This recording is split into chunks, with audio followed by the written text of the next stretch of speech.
This is Final Voice TV, your favorite channel on YouTube.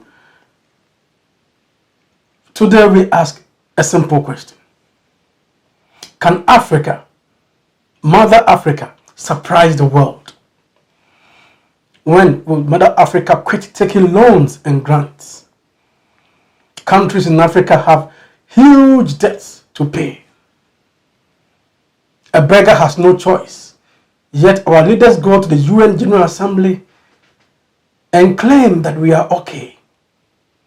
And claim that Africa has something good for herself. When can we say enough is enough when it comes to loans? That Africa is no more taking loans, but we will build our own Africa. When can Africa, or let's say a country in Africa, win the World Cup? This is Final Voice TV. We discuss these and many more. And my guest, Mr. Mitchell Mahachi, has a lot to tell you. Going for a break, I'll be right back. What you can do is to join today's discussion. Kindly leave your comment in the comment section, like the video, and subscribe so that we can discuss some of these issues every day on this channel. Final Voice TV, I'll be right back. Dear viewer, kindly like this video, subscribe, hit the notification bell to receive more videos. All right, so we are back on the show. Mr. Mitchell Mahachi, welcome to the show. Oh, thank you. Yeah, today we look at another upbeat topic. And let's have an upbeat discussion today. Can Africa surprise the world? The focus is on how Africa surprises the world by creating things that are not important now in the 21st century. Countries in Africa should be up and doing. They should know that huge debts, the huge loans, some kind of partnership with some countries elsewhere will not benefit Africa. So it's about time we set up as a people of the continent and know what we're doing. This is the focus. Yep. Final Voice TV welcomes you to today's topic. Yes, thank you. What's your perspective about Africa? Can we surprise the world? Right, thank you, Mr. Charles, for this time again that we talk about issues pertaining to Africa. And it's a pleasure again to probably speculate on how Africa could actually surprise the world and possibly turn on the tables, you know, as it were. So I would say the first thing that we might think of when we think of Africa surprising the world is if Africa could just wake up one morning and then they say we are doing away with foreign aid, you know, and we do not want foreign aid for this year, for next year, but one, and actually forever. So for starters, what we actually know about aid in Africa is that since independence, it has actually risen from, say, around 2 billion where it was, and up to now, Africa actually receives as much as 60 billion per year 60 billion in foreign aid. Dollars. Yes. And when you actually look at the relationship between foreign aid and the GDP growth, you'll actually notice that the more foreign aid that we are receiving, the more the GDP is actually going down. So it actually makes us then wonder why we should be continuing in this direction of receiving foreign aid. And more so, we want to look at, maybe make a comparison. We have countries, for instance, those that are actually in Asia and actually receive less foreign aid. Countries like China, countries like India, these actually receive less foreign aid when compared to Africa.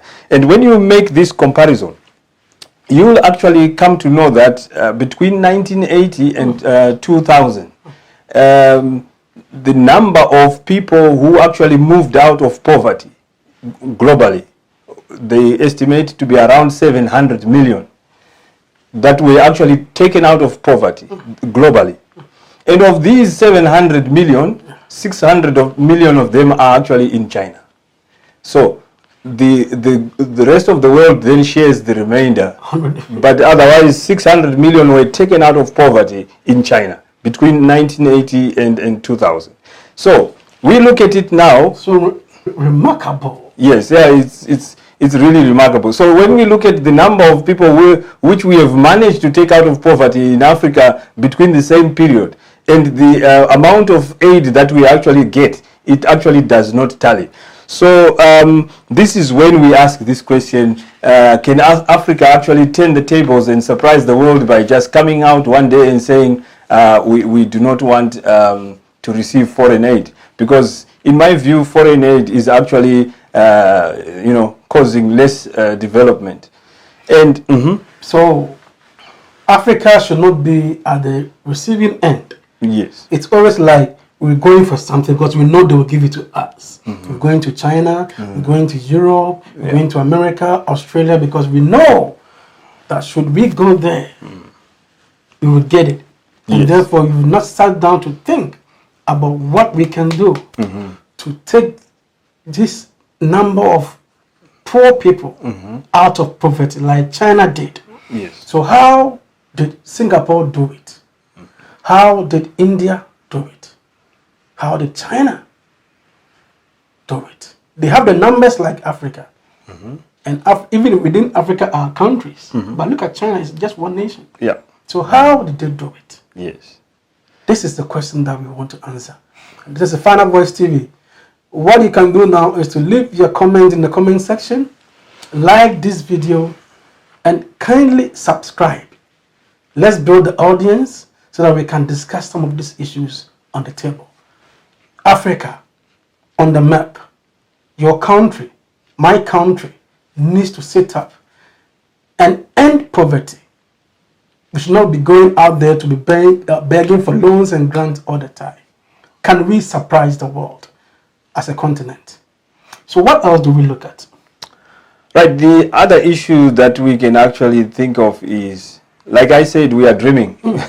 Because we know we've been, this aspect of foreign aid is actually increasing. Year by year, we actually receive more and more. So we want to dream again and say, how can we also surprise the world? And one other way that we can actually surprise the world is by actually not importing any food from outside Africa. So as it stands right now, Africa actually imports much of its foodstuffs. For example, I was just reading just a few minutes ago that Africa actually imports as much as 50 billion in food every year. And the figure is actually expected to double in the next 5 to 10 years. And to the dismay of viewers, we saying this because Africa really has the land to produce many of these foods that they import. I mean, these countries import. And Ghana, where I'm from, spends over $150 million to import rice yearly. Does this make sense? We have the lands. We have the laborers or the human resource to cultivate the rice, to produce the rice. So why do we spend over $150 million per annum for rice importation? Yeah, so the scenario regarding food is not really looking good for Africa because 85% of the food in Africa is actually imported. This is statistics from the United Nations between 2016 and 2018. And we also see that because, you know, Africa is actually lagged in this aspect of agriculture. We have a number of farmers, but however, the focus has been on subsistence farming.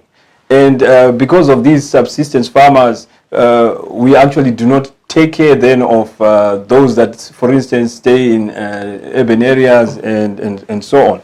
So we have the most interesting maybe information that I just found was 25% or 25 countries in Africa actually import their grain from Ukraine and Russia. So 25 countries. And that is why countries in Africa are crying that the Russia-Ukraine war has affected us. It's because of food. Yeah, it's because of food. So if 25 countries can import from 2 countries. This is where my my worry is. You know, 2 countries feed 25 countries. The logic doesn't work out, my guy. I think we need to have something that we can actually work out on this. 25 countries in Africa, out of the 55 countries, we're trading with Ukraine and Russia. Importing grain. I have not spoken about the oils because it probably brings in more than the 25. The oil and other stuff is not even coming. This is just grain only, wheat in particular. So, the situation actually is not good. So, you actually find that one way that Africa could actually stop importing food from outside Africa is actually by reducing the post-harvest losses. Because this is another area where we actually, whilst we are saying we want to increase the production, but we also have to stem the post-harvest losses. And estimates by FAO actually indicate between 15 to actually 20% of losses in our food production. So we have managed to harvest, yes, but we lose 20% annually. So if we now convert this 20% to the imports, or like if we compare to the imports, probably we might not need to import so much, because then we actually lose through the post-harvest losses. So this is actually an area that we actually need to look into. Yeah, Final Voice TV. Can Africa really surprise the world? Do you know that we always go out there begging for money? Do you know that 25 countries in Africa relied on Ukraine for wheat, maize, and other grains? We have not even talked about the oil and other stuff that these countries imported from Ukraine and China. And therefore, a war in Eastern Europe is affecting countries in Africa. Final Voice TV, you can join this discussion by leaving your comment in the comment section. Hit the like button, and please, let's build a large audience. And we can only do this by letting people subscribe. Tell a friend to tell a friend to subscribe to this channel, and let's discuss these issues that bother Africa and countries in Africa, countries in South America, in Asia, everywhere on this planet. This is what we seek to do on this channel, Final Voice TV.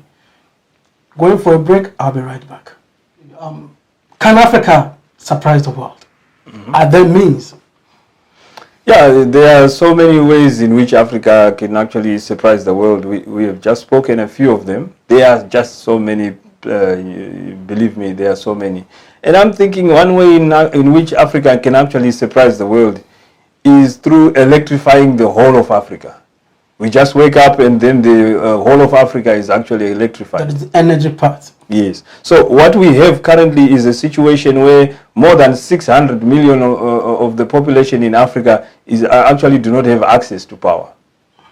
And that actually represents more than 50% of the population in Africa and that are actually not without access to electricity. And that brings us to a point where that is the lowest electrifying rate in the whole world. So the picture does not quite look good in terms of access to electricity. And I think this is one issue that this COP27 should actually look into, the aspect of access to electricity. And we also note that in a way to sort of combat this situation, so the Africa Development Bank has come up with an initiative they call the Light Up Africa Project, where they seek to electrify much regions of Africa, in fact the whole of Africa. But this initiative actually requires as much as 800 to 1 trillion United States dollars. And of this amount, African Development Bank has only managed to pledge is it 12 to 15 billion for the next 5 years. So it shows you the gap that we actually need to fill. So from the 15 billion to us to get to 1 trillion, we actually have quite a lot of work to do.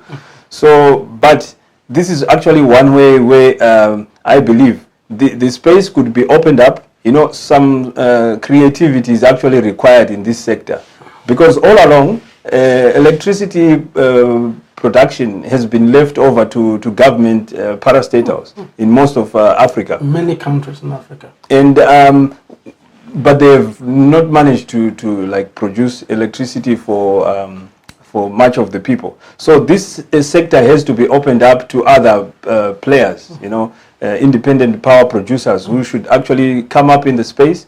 And one promising... So the private sector participation in energy issues in Africa is very low. Yeah, generally it has been low. They've been opening up in various countries. We now see independent players coming up because the government also realizes that they have not managed to provide electricity.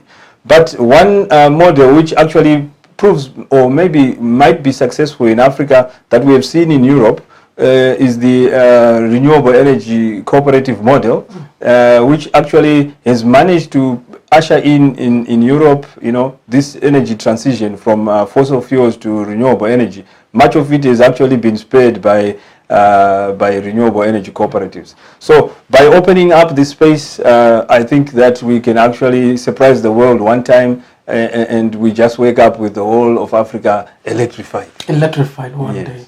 Because with energy we can boost production. Yes, definitely. Manufacturing and production companies need energy to move on.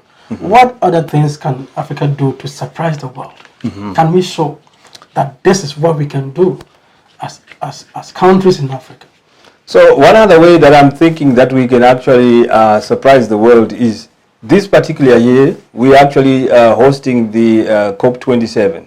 And I believe that this could be an opportunity for Africa to surprise the world. And how will it surprise the world?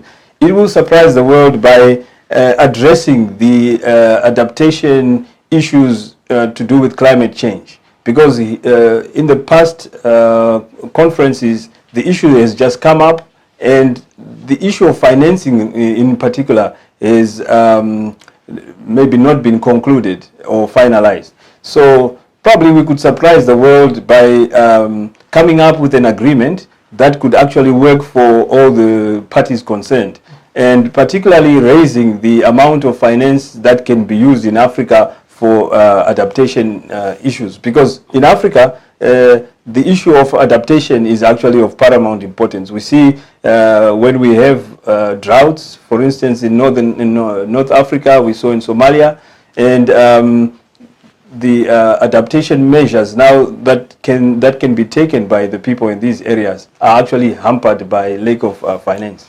So with COP27, it's like the ball is now in Africa's court. Yes. Africa is complaining of being a victim to higher emissions, to rising sea levels. Yes, and therefore, exactly. COP27 is in your yard. What can Africans say? Should we, as a people of a continent, always receive financing in the form of humanitarian, humanitarian funding or financing, or there should be strict compensation? That the polluter pays all principle is being adopted. We adopted this, and big nations, or let's say the G7 countries who have high emissions, have something to pay to smaller countries or developing countries. So you being the victim must come out now. This is your time. COP27 is in Africa now. It's just going there. So it's about time countries in Africa speak up about climate crisis and nothing else. What else can Africa do to surprise the world? Moving on. I think, well, in this area, I'm thinking of something else, maybe slightly different, but maybe a happy one this time. So we noticed during the COVID scenario, the COVID pandemic, and there was one song in particular that actually reverberated across the world from South Africa. And it was Jerusalem, you know, and everyone actually danced to this song. Jerusalem. Yeah, they danced to this song during this time. And I believe this could actually be a wake-up call for the music industry in Africa. Because as you have noticed maybe in the few years in the recent times, there's been like an increase in the number or popularity of African musicians, and we actually see a lot of them actually performing very well on the world stage. So I actually believe that Africa could actually surprise the world by bursting onto the scene, you know, and actually dominating the world music industry. So I think that could be actually something that will also surprise the world if we just wake up and Africa is dominating the music industry. Yeah, and some countries in Africa have made strides.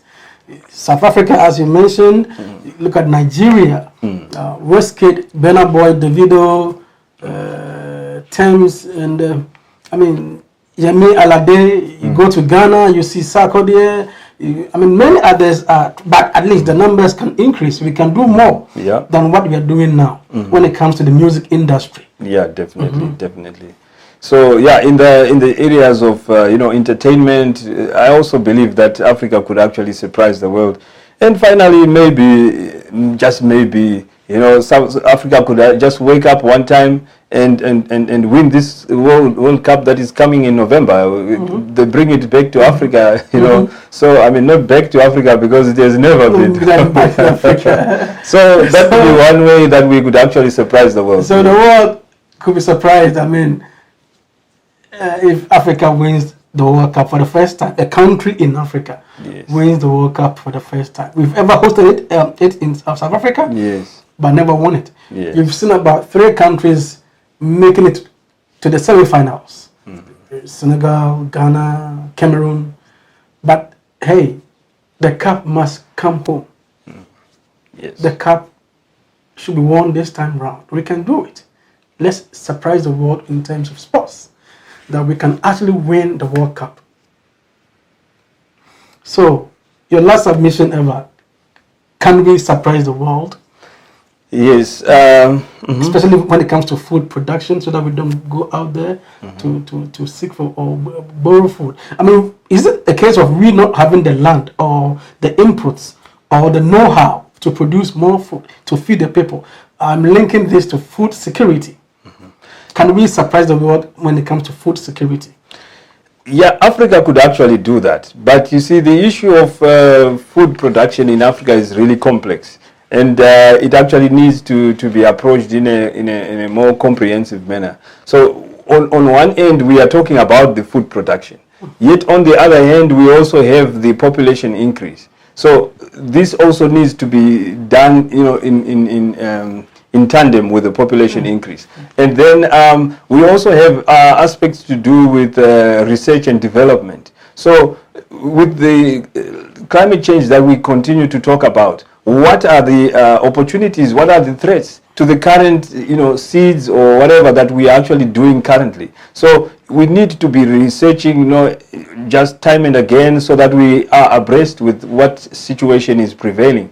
But we actually find that we do not have adequate funding for research and development in Africa. So if all these things are actually put into place, I believe that we can actually surprise the world. The land is there, the people to do the work are there, and we also maybe need to look into this aspect of transforming our subsistence farmers from being merely subsistence farmers to commercial farmers or commercial farming. Yeah, I chip in just a little question, but it's in relation to this topic.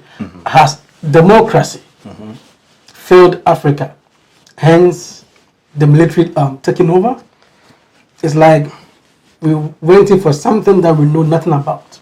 But can we surprise the world by making sure we have good democracy, by making sure there are no more coup d'etat in Africa, that this is our democracy and this is how we want our democracy to be, and not coup d'etat? Can we surprise the world when it comes to leadership and democracy? I think that is possible. I'm actually always optimistic that there should be like a way out of situations. So if you ask me and say, okay, can Africa surprise the world by coming up with, you know, credible elections, you know, and all these kind of things? I actually believe that. But what we actually need to do is, there's actually a lot of work that has to be done. So for starters, what we actually need, you know, the right kind of leadership. You know, first of all, as Africa, we need to sit down. What kind of Africa do we want? You know, and then it's just like a job.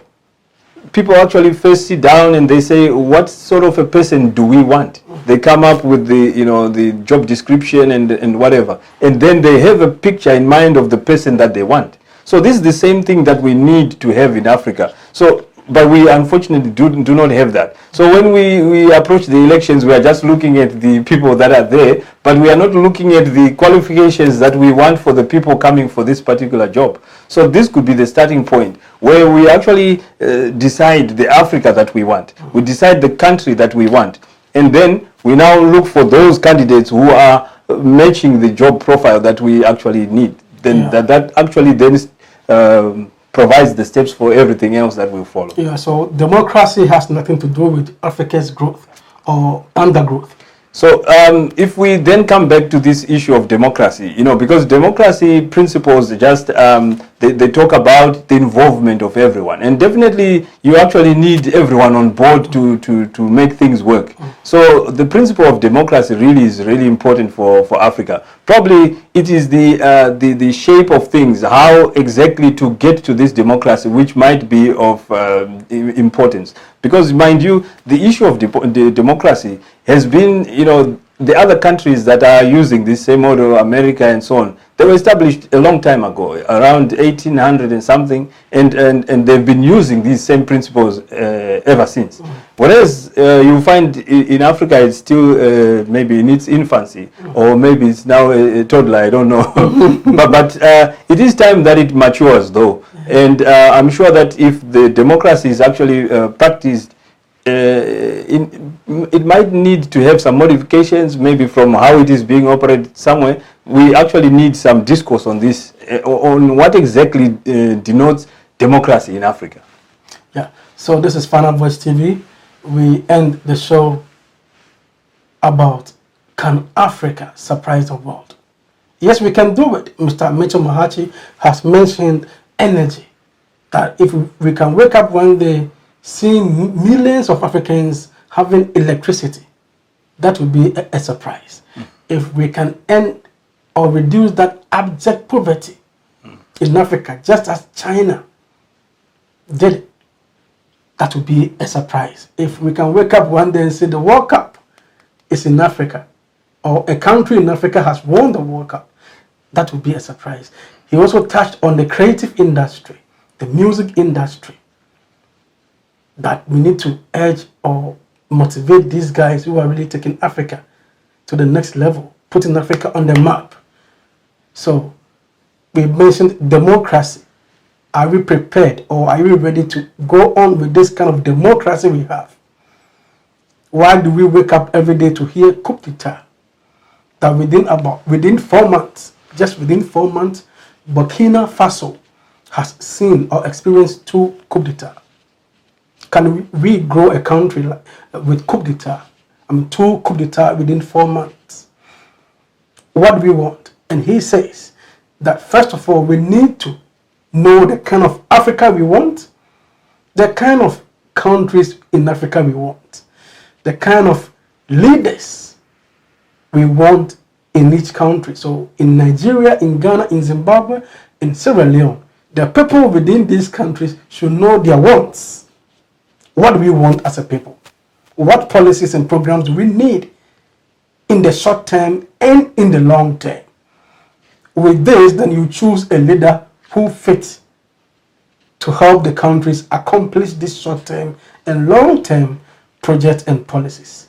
Final Voice TV, we believe Africa can surprise the world. We end the show here.